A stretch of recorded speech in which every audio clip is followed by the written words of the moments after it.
Hi, everyone. This is Rob Gray from Arizona State University and the Perception and Action podcast. And in this presentation, what I want to do is take an ecological approach to designing practice and coaching hockey goaltenders. And for a little bit of background, for those that don't know, I'm from Canada. Originally, I grew up a bit north of Toronto, and I was a hockey goaltender for many, many years. So I do have some practical, direct experience with this. So what I want to do today, I'm going to try to focus, specifically on goaltending where I can. Also bring in some things from other hockey examples, bringing in some research studies where I can, and then a little bit of some of the other sports I work in because we have some of the similar ideas. Right. So a lot of these ideas come from our extension from my recent book I published, How We Learn to Move. I expand on these ideas more if you're interested. But where I want to start is contrasting the two different approaches we have to acquiring skill and specifically focusing on what is the role of variability, right? And what do we, what, how, being inconsistent, consistent versus inconsistent. And I want to start there and I'm then going to expand outwards and get to some research, as I said, get to some implications for practice design and some specific suggestions. So, if we talk about variability, we first need to define what we're talking about. What do we mean? What type of variability, right? And I like to define three different types, right? Performance outcome variability. So that's the variability in what you're trying to achieve, right? So if you're trying to shoot a puck into the top corner of the net, how consistently does the puck go into the top corner of the net? If you're a goalkeeper and you're trying to make a save, how consistently do you stop the puck?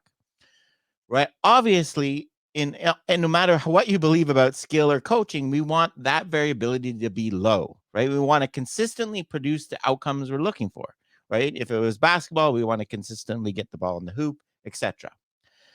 The second type of variability is movement variability, right? How we move our body to achieve this goal. If a shot is going in the bottom left corner of the net, how do I move to stop it, right?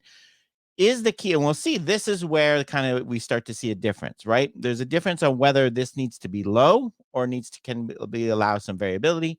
And then of course we have the variability of practice you add as a coach, right? How much do you do rote repetition where the person is repeating the same movement over and over versus changing the conditions of the environment, right? So these are the three types of variability. In the traditional view of approach to skill acquisition and coaching, the idea is we want to teach you the one ideal technique, right? And what I'm going to focus on a lot today with goaltending is the butterfly, right? Doing a butterfly save in hockey, right? So the idea here is there's one correct way to do it, right? In terms of the positioning of your body, the angles of your joints, etc.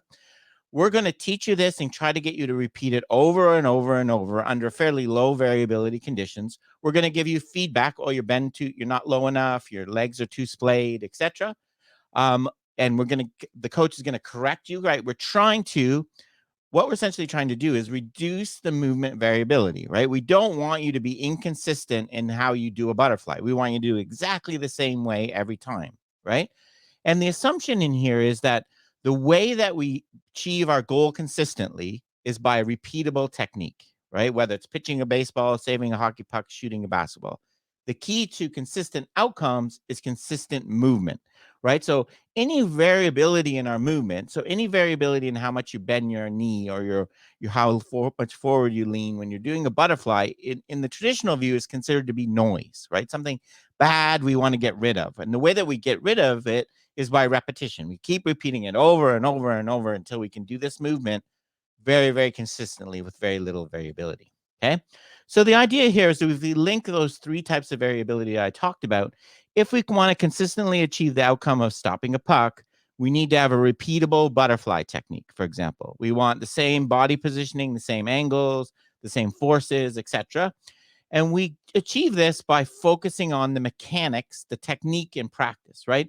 Often what we'll do is we'll take the goaltender out of the game, right? So there's no shooter, there's often no puck, right? And we'll have them do the movements and we'll correct. Okay, you're doing that wrong. Your leg, right? So we're very focused on the mechanics, right?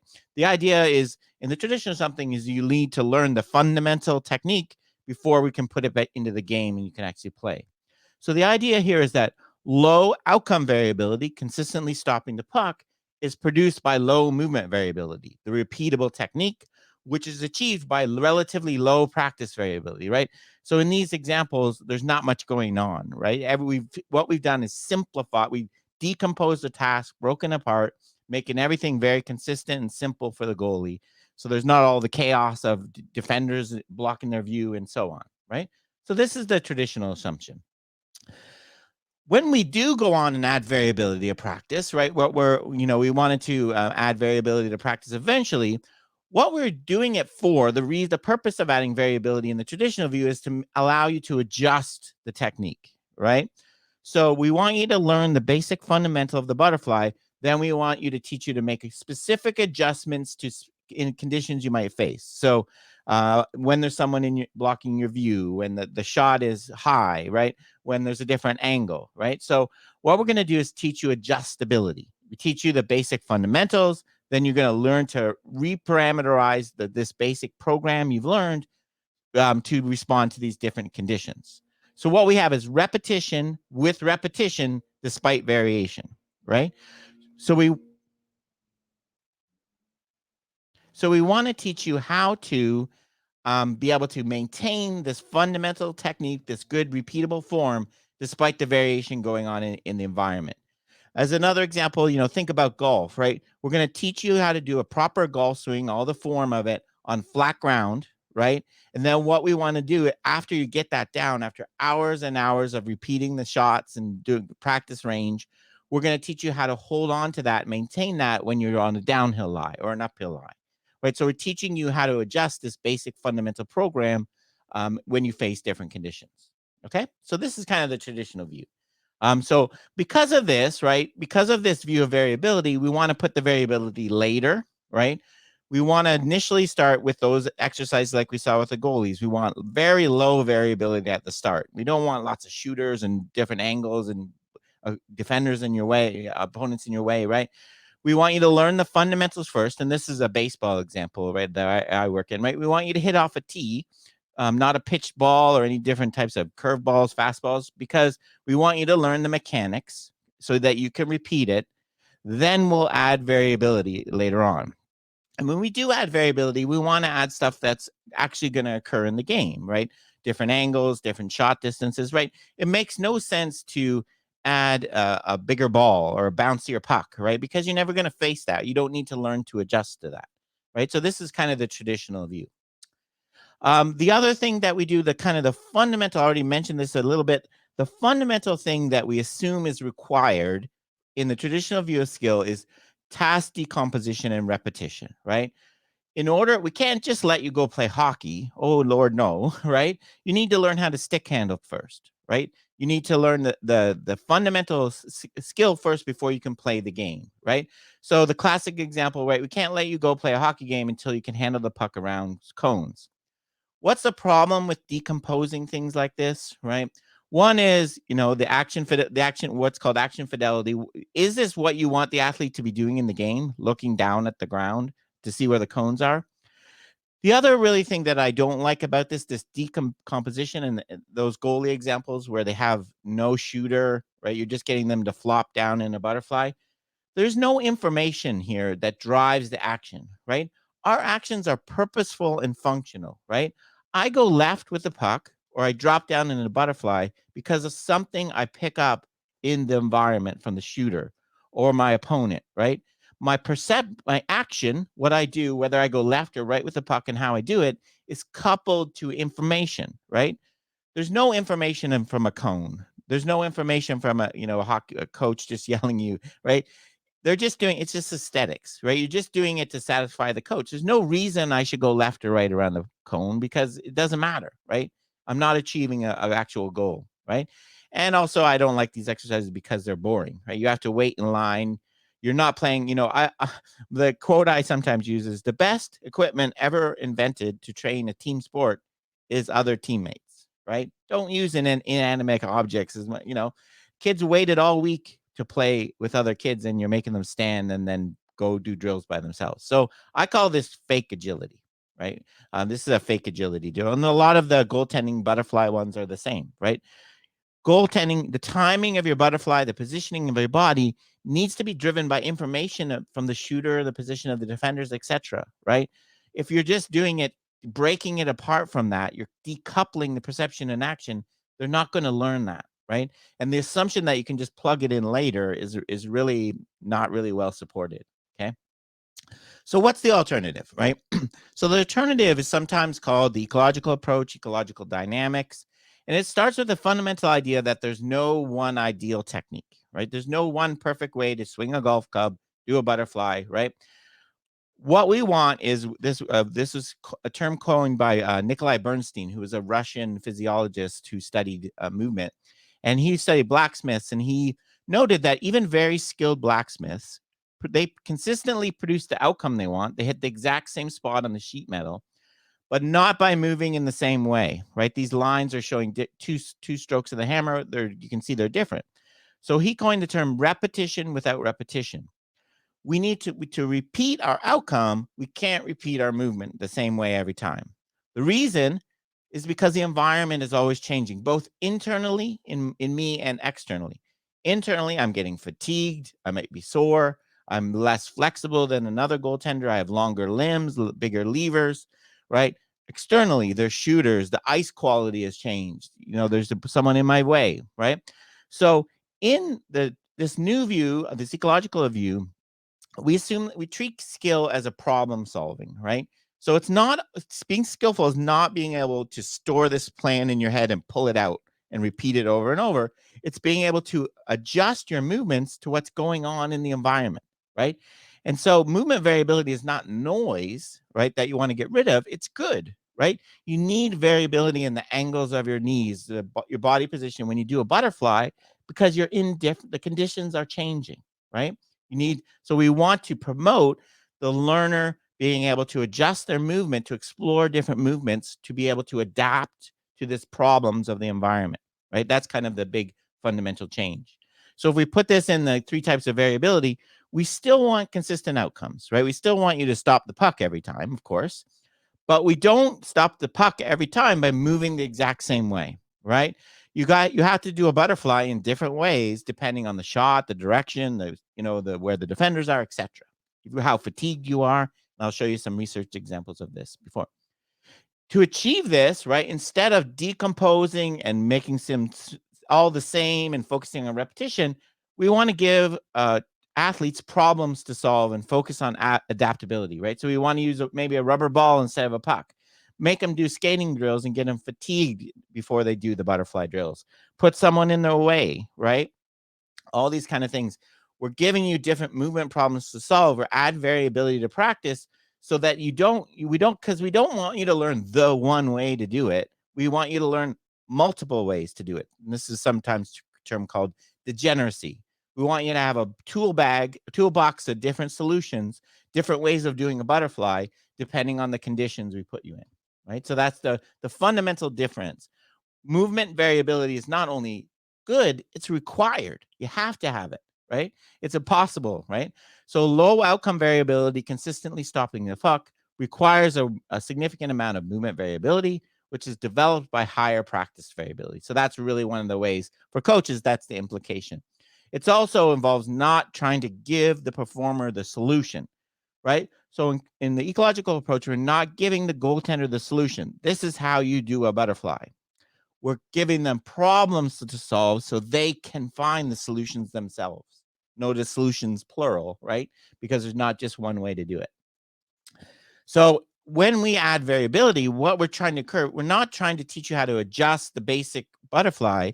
We're trying to get you to be adaptable, to come up with completely wild and crazy ways to stop the puck in case you need it, right? In case of a deflection and so on. So we want you to encourage you to explore different ways to move and coordinate your body by giving you different problems. Someone in your way, different view, some different kind of bouncy ball instead of a puck, okay?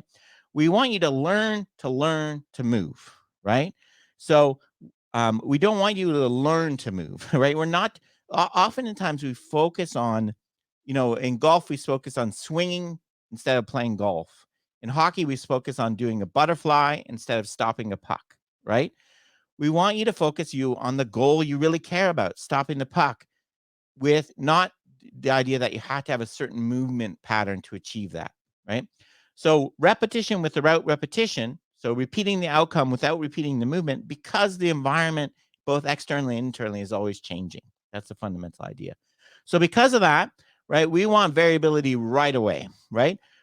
Not always. We need to scale it, right? We can't just go crazy. If you have a new goalkeeper, a kid that's first learning to play, we can't use screens and different shot directions and bouncy balls all at once, right? It's going to overwhelm them. They're kind of bringing their own inherent variability anyway. So we have to scale it, but we want variability right away, right? We don't want to decompose and isolate and these kind of things, right? Because we want them to solve problems, learn how to adapt. Also, it's totally okay to use variations that will never occur in the game, right? So we could give you a different stick, right? Make you play goaltender with a forward stick, or we could use a bouncy ball, right? Or we could start you in different postures, or make you start from the left corner of the net and move. So the options are endless, right? Because what we're trying to do, it doesn't mean we can do just we're going to do just anything, right? We're going to be purposeful in why we choose to do these things, and I'll talk about that in a minute. But what we're not trying to achieve is teaching you how to adjust to something you'll see in the game necessarily. We're trying to teach you to problem solve. If I give you this weird problem where you have to goaltend with a thin forward stick, what are you going to do, right? How are you going to move differently, right? That learning how to adapt and change your movement pattern so that with this new condition of the small stick is useful, right? The goalie learns about their body, how it move it, and how that relates to the environment, even though that's a situation that likely actually, as a goaltender, I know when you break your stick, often your defenseman will give you their stick. So it right? It can occur in a game, that one, but it's not very likely, right? So, but the point being that, learning to figure out how to do that is very, very useful for an athlete. So how do we do this? Going back to this, if we don't want to do decomposition, right? We don't want to break the skill apart and have you drop down and do a whole bunch of butterflies in a row where there's no shooter. What we want to do, instead of breaking a skill apart and decoupling perception as action, we want to simplify things, right? We want to keep the basic skill there, right? So we want to keep the basic components of the skill there and just simplify this, right? So the alternative that we use for, instead of stick handling around cones, is we have people play tag, right? And there's various ways you can do it. So you can have one player trying to touch another, trying to touch another. You can have them you have to stick handle the puck while you do it. Why is this better, right? Look, eyes up, right, on your opponent. But more importantly, my movements are driven by what you're doing, right? If this guy lunges left, this guy's going to move in a way. They're not artificial fake movements, right? They're driven by information. Same with if we look at a butterfly, we want your butterfly movements to be driven by what's going on in the game, not just because the coach is yelling down, up, down, that's good for exercise, but it's not a skill, right? It's not. And obviously this is way more engaging and fun. If you've ever tried this in practice, you literally can have every player doing this at once on a different part of the ice, rather than waiting in a line to do something. They're not doing stuff by themselves they could do at home. Anyone could set up a thing of cones on the driveway, right? You're playing against an opponent, right? It's much better way to do it. Okay, so I call this real functional agility. Okay, so that's the basic kind of theory, the different way we think about skill in the ecological approach. Skill as problem solving, that you need to be adaptable, that you need to be able to move in different ways. You need to have relatively high movement variability to be able to adapt and adjust to the different changing conditions and constraints, to come up with that crazy save where you stop something in the bottom corner, dive backwards and get something with your stick. You can't do. No one can teach you that, right? That's not something someone practiced tons and tons of times over, right? That's something because they adapt, they can pick up information from their environment and coordinate their movement on the fly. They can do that. Okay.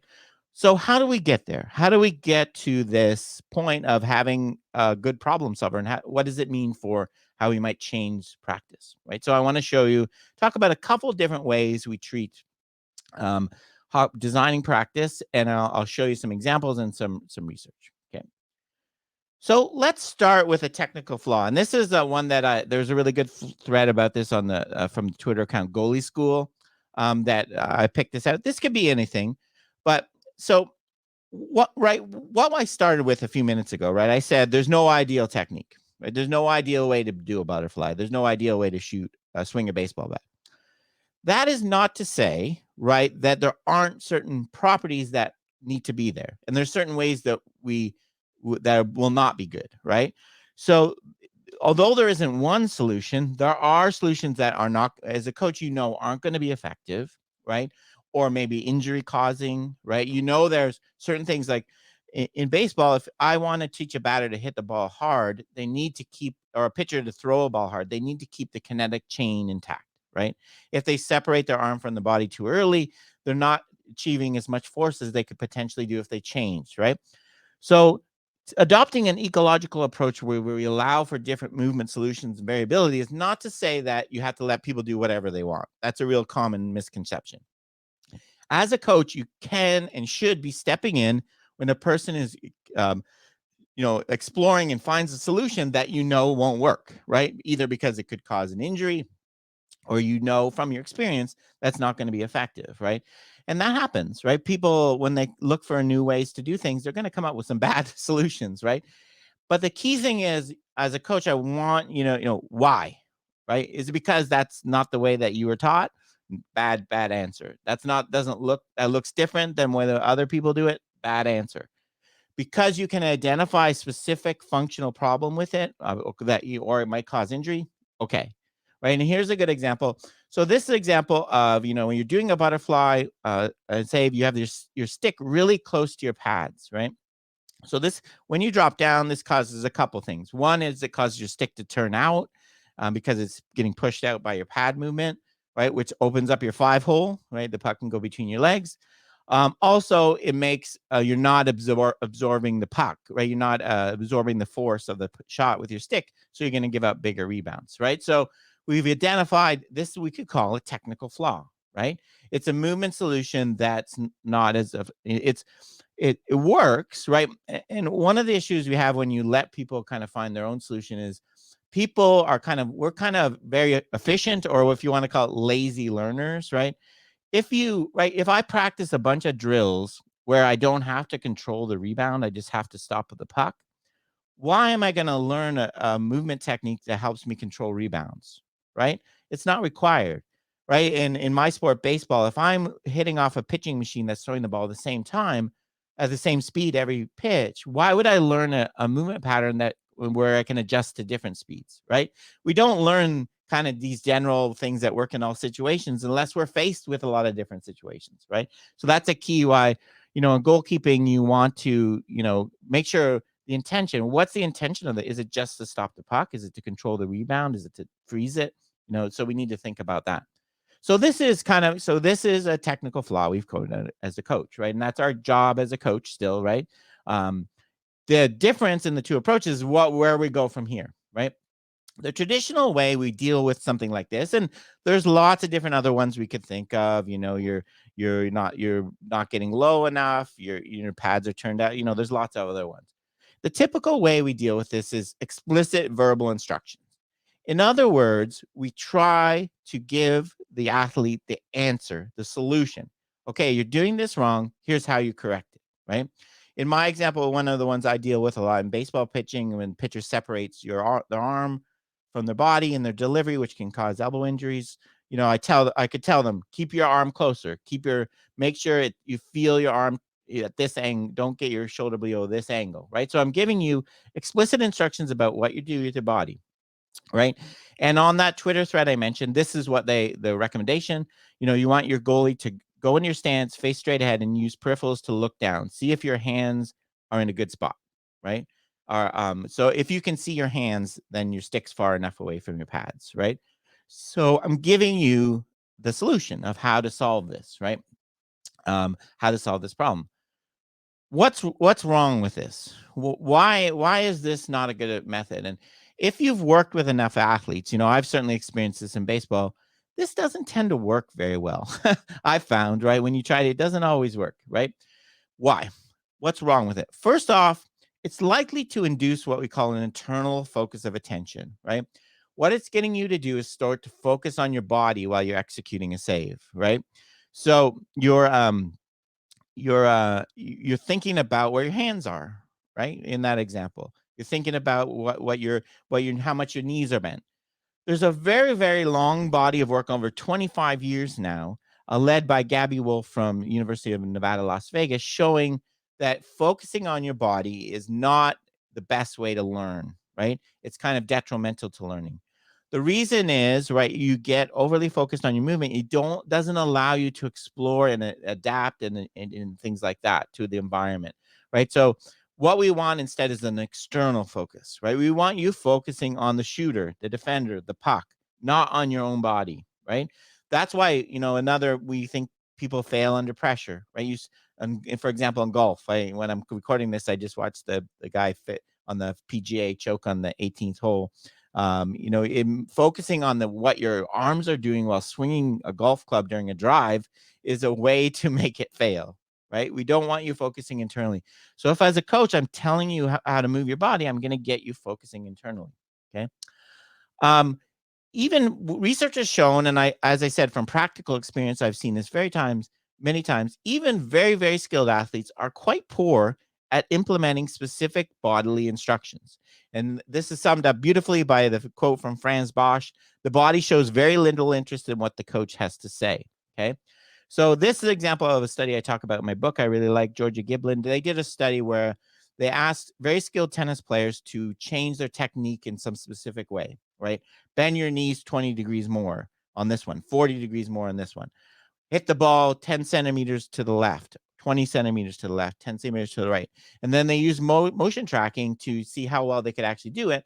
And they really couldn't at all, right? They changed their movement pattern, but they could not adopt these specific corrections the coaches were giving them.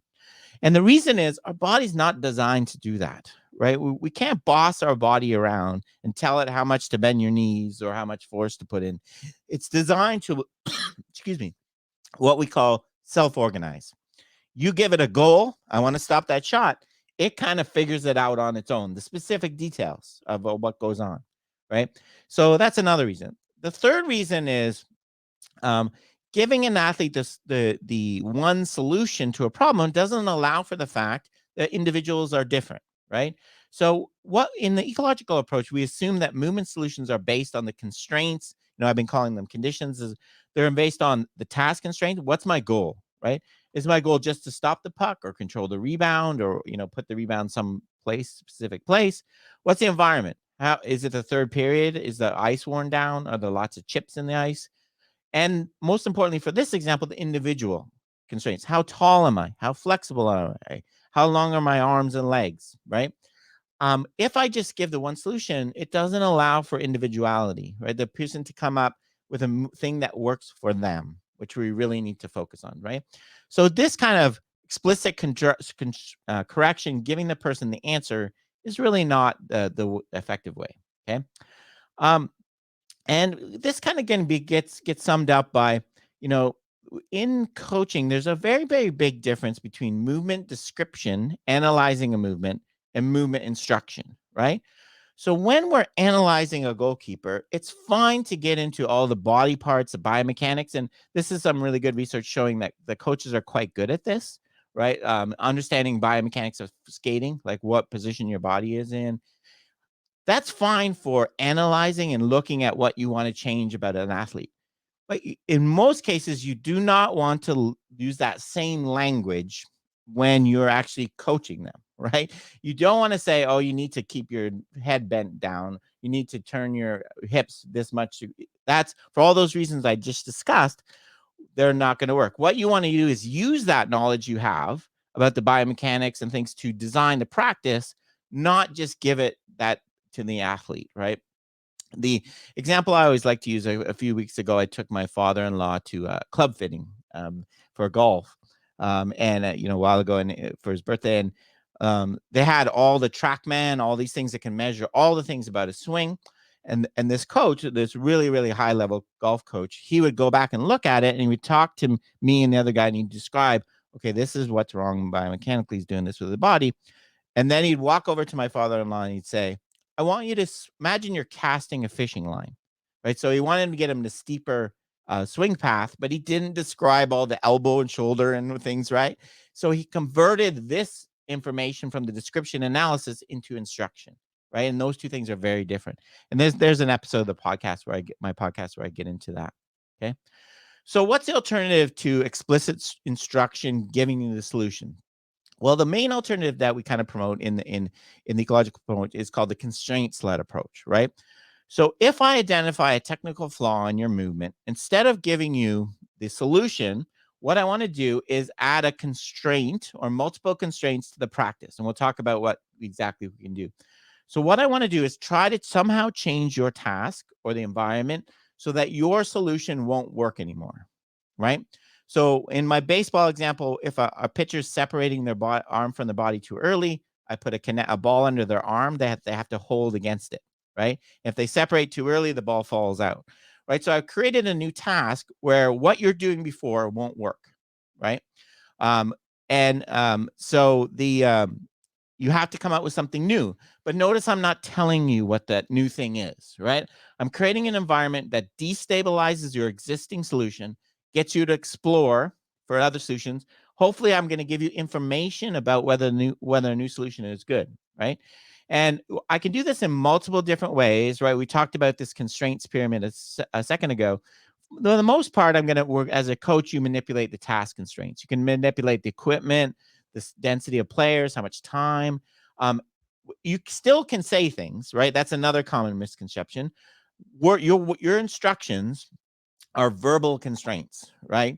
They're instructional constraints. But what you want to do is instead of giving the answer, you can give cues or very simple analogies about how you move, right?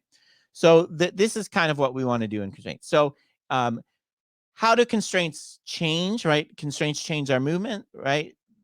So do these kind of making these subtle changes to the environment change our movement? Here's a really good study I like.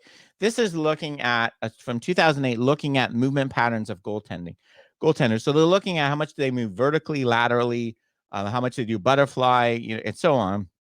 And there's a couple tables here. One is showing how it changes as you go through the game. And what you can see is, for example, up-down movements get less as you go through the game. So there's getting these changes, right? What's happening here? The goalie's getting fatigued, right? The ice is changing. The constraints of the environment are causing them to move differently. So by changing the constraints, we can make you move differently. Here's another one. This is interesting. They actually collected this over 2 periods, one before and after, when they adopted a bunch of rule changes that restricted how goalies could play the puck and where they could play the puck, right? And you could see that rule change, which is another type of task constraint, is changing the way the goalie is moving, right? So that's an example of how constraints can change movement, right? So that's what we want to do as a coach, right? Here's another interesting good study on hockey goaltenders by Derek Panchuk and Joan Vickers, looking at how goaltenders pick up information, right, from the environment, right? So we want, as I said, we want it to be information driven. We don't want you to do a whole bunch of flopping down and up butterflies with no shooter and no puck, right? Because this is just showing you that one of the things that separates elite from lesser skilled goalkeepers is how long they're focusing on the puck, right? So they're keeping the focus externally on the environment, picking up information, right? More elite goaltenders focus longer, right? So this duration of 22,002 seconds versus 1.2 seconds, right, for example, right? So that's another kind of study that kind of supports these ideas, right? So what do we want to do, right? So in hockey, if we can manipulate a bunch of different constraints, right? Sticks, with the weight, the angle, the left, the puck versus the ball, right? The location of other players, angles of shooters, whether you have to save. Occlusion. One of my favorite tools to use in a lot of sports is occlusion. You can either do this with some technology where you actually block, or you get someone to close their eyes, right? So you can have a keeper, for example, close their eyes after the puck's been shot, right? Or you occlude them, so they have to focus on the early part, get their extension focus internal. You can get them fatigued. You can do ice, so a bunch of different things. The key thing, though, in the constraints-led approach is, though, we don't want to just manipulate anything randomly, willy-nilly. We want to manipulate a specific thing, right, to to address that technical issue we're focusing on, right? So holding your stick too close to the pads, right? We could add a constraint. We could put something on the stick, right? So you could feel it hit your pads. That would be kind of an equipment. We could make a drill. We could change the practice so we focus. There's people all around the keeper, so they need to really focus on controlling rebounds, right? We could do a bunch of different things like that. So what we want to do is add something to the practice, whether it's equipment, rules, number of players, where the players are, where the shots are coming from, that's going to make that solution we don't like not effective, right? So if they keep their stick too close to the pads, they're going to have, the lots of rebounds go wild, and so they're not going to be able to handle this new task you've given them, right? So we've kind of encouraging them to do something different without telling them how to do this, right? Is kind of the example. That's kind of the constraint. So the constraints-led approach is very powerful. Another example of manipulating constraints that we use in hockey is small-sided games, right? So having 2-on-2, right? Making players only certain side of the ice, right? Playing without a stick. One of the best lessons I ever had as a goalkeeper, I had this coach when I was really young, and it really helped me a lot, was what he did was he said, okay, Robin, this next activity, we had shooters all around me for a different angle. So it wasn't decoupled or anything. And he said, you're not allowed to move at all, right? You're not allowed to move your blocker, your glove, your stick. All you're allowed to do is go in and out and cut down the angles, right? You're allowed to play the angles. And what it did for me, because very, very few people scored, right, on me when I cut down the angles. I didn't need to move at all. It's hard when you cut down the angle appropriately. There's not much net available, right? That was the whole point he wanted to make, right? The importance of that. So adding that constraint of not being able to move my limbs, right? Kind of, I got better at cutting down the angles, right? I learned the information to how to do it, etc. So that's another good example of manipulating constraint. Yeah. The other way we can do it, I mentioned before that, what we can, we don't really want to just add things willy-nilly in the constraint-led approach. There is an alternative approach under the ecological umbrella called differential learning, where we do kind of add different things to get the athlete to explore, where we're less focused on addressing a specific issue, and rather we just want to get them to solve a lot of different problems. So this is differential learning is developed by a person named Wolfgang Schorhorn. The idea is we want to give you tons of, so literally there's a study on speed skating. If you're interested, you could look at that. In differential learning, what we want to do is have the person do something different every single execution, right? So what we'd have the person do is stop a shot from this angle, that angle, a puck versus a ball, starting on your knees versus standing straight up, starting with one leg down, starting with your eyes closed. The idea here is all this variation, right, is giving you all these experiencing all these different movement solutions, right? The idea that you're going to develop your awareness of your body and all these things, right? So this is the idea of differential learning, kind of adding almost random variation in things, right? So that's another way that we can do it in practice, I think is useful. This is another beyond kind of performance issues, both differential learning and the constraints-led approach. Beyond just helping you learn your skill better, there's a lot of really great research and exciting research showing that not only is it good to help you stop pucks better, it's helps you stay on the ice, right? We know that goalkeepers have a lot of problems with hip and injuries, right? There's a bunch of studies. This is one I just pulled out, right? Why, right? What can we do differently? Well, this is a study actually from soccer, right? A recent study from soccer where what they did was train soccer players. What they did was they had 3 groups. They did pre and post change of direction tests, right? So what they were doing was looking at markers for ACL injury. How much force did you apply to the ground when you turned?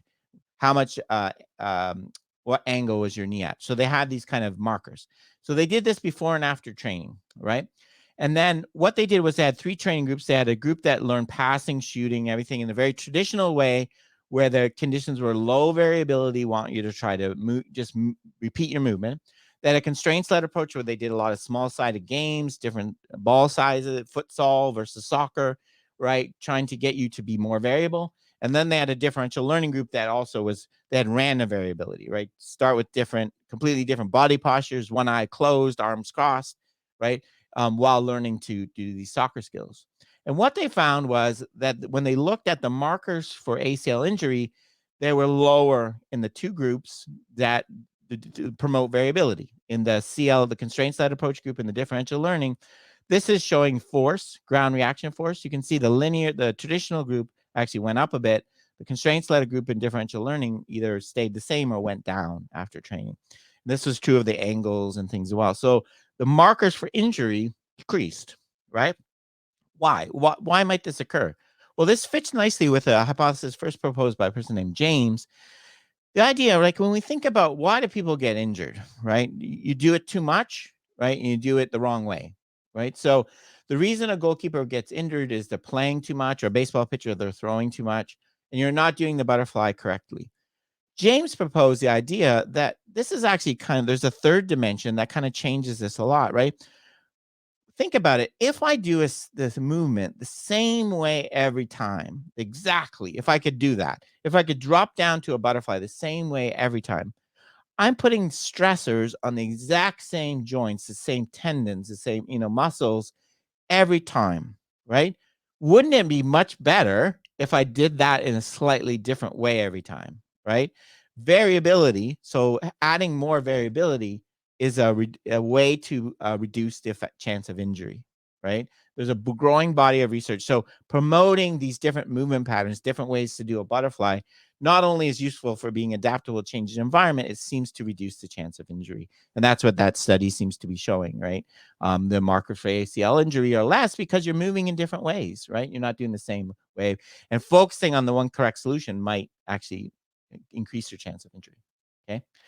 So how do we put all these things together, right? We leave you with some kind of practical take-home messages about the ecological approach.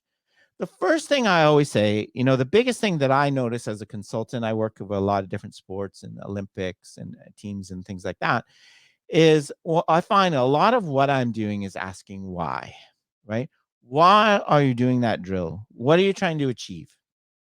And a lot of times people don't have a good answer, to be honest, even high level coaches sometimes. Oh, we always do that, what be purposeful. What from the last game are you trying to address in practice?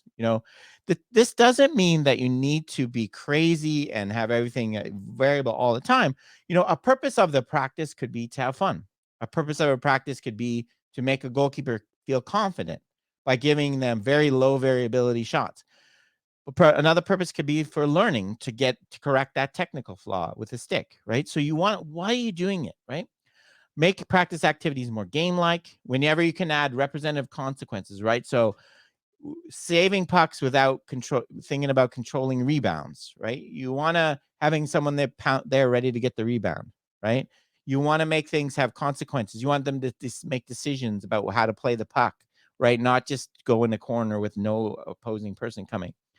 Adding variability. Variability of practice is the lowest hanging fruit in most sports, right? If you want to do a shooting drill with a goalie, do different angles, distances, people in front of them, right? Variability is good, right? It really promotes. There's lots and lots of research showing it makes you struggle initially, but over the long term, you're way better. Present players with problems to solve. Don't give them solutions, right? Give them problems, weird things like this, right? Where players are coming around the net, back of your net.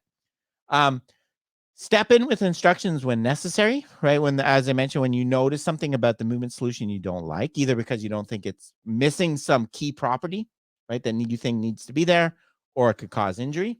But don't do it too much. Try to talk less. Let athletes explore, solve their own problems. This one, number 5, is a really important one, right? So if we're going to make athletes explore and try different things and really challenge them with variability, they're going to make mistakes, right? The goalkeeper is going to get lots of shots. They go in, right? You have to create an environment as a coach where this is what's expected, right? In this practice, I'm going to really challenge you. It's going to be hard. I'm expecting you to not save a lot of these shots, right? A lot of athletes, especially younger ones, I think there's a scout in the stands every time, and they want to look good all the time. Looking good and never making mistakes is performing. It's not learning, right? We learn because we make errors. If you don't make any errors and you stop every single shot in practice, then I probably haven't learned anything. You're not pushing me enough. Help players find their own movement solutions. Allow them, for different heights, body mass, agility, flexibility, etc. Allow them to be their own. Okay. And the last thing I want to mention as a kind of a thing is specific for goalkeeping, I would recommend this study by Fabian Otti, which I talk about, interview him in this episode of the podcast, because I think it's a really interesting parallel. So he's a goalie coach in soccer, a goalkeeper coach, and this paper talks about periodizing the training of skill, like I was talking about a second ago, having some practices focus on learning, some focus on confidence, some focus on fun. And he also talks about the issue of being a specialist coach in a team environment, which I think, a lot of goalkeeper coaches are. So I think you'll find it an interesting read.